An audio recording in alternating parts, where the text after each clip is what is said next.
में और संसदीय जीवन में अभी अभी सुनाई पड़ती हैं। जब से संसद सत्र शुरू हुआ तब से लगातार मैं संसद में आता हूं, मेरी चैम्बर में बैठा हूं। चूंकि संसद भवन के अंदर विपक्ष संसद को चलने ही नहीं दे रहा है, दोनों गृहों में, तो कोई जाकर क्या करेगा। जहां तक चर्चा का सवाल है, सरकार की ओर से किरण रिजिजू जी ने, जो हमारे पार्लियामेंट्री अफेयर्स मिनिस्टर है, उन्होंने बहुत स्पष्ट कर दिया कि जो नीट आंदोलन के छात्र प्रदर्शन पर सभी प्रकार की चर्चा करने के लिए सरकार तैयार है और चर्चा के लिए समय सुनिश्चित किया जाए और विपक्ष तैयार हो जाए। पहले तो ये यही मांग कर रहे थे, हमने हाँ बोल दिया। मेरी ओर से भी मैंने कह दिया है कि मैं किसी भी सवाल का जवाब देने के लिए संसद में तैयार हूं, मगर वो चर्चा ही नहीं होने देना चाहते। अब जनता तय करे कौन भाग रहा है। आज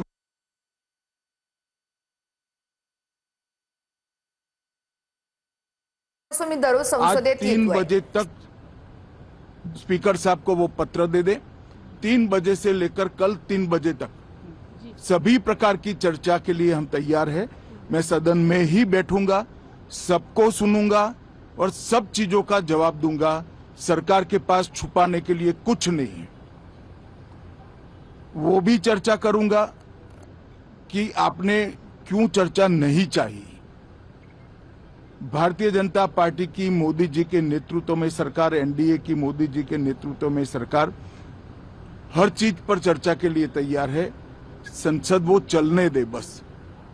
आज मैं चैनलों के माध्यम से इन विपक्ष को कहना चाहता हूं कि आप एक पत्र 2 बजे तक लिखकर दे दीजिए स्पीकर साहब को। 3 बजे से चर्चा चालू कर देंगे और कल 3 बजे मैं जवाब दे दूंगा सारी चीजों का। संसद में चर्चा करने के नियम बने हैं, तरीके बने हैं।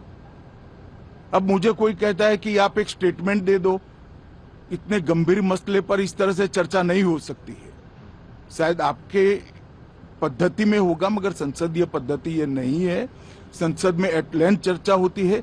आज 3 बजे से देर रात तक, जब तक वो बैठे, और कल दोपहर 3 बजे तक हम तो क्वेश्चन आवर भी सस्पेंड करने के लिए तैयार है, अगर स्पीकर साहब अनुमति देते हैं तो।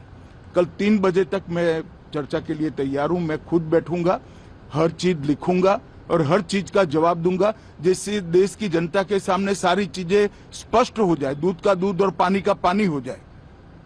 अब विपक्ष ने तय करना है कि उनको चर्चा करनी है या हंगामा करना है। तर सरकारकडे लपवण्यासारखं असं काहीही नाहीये।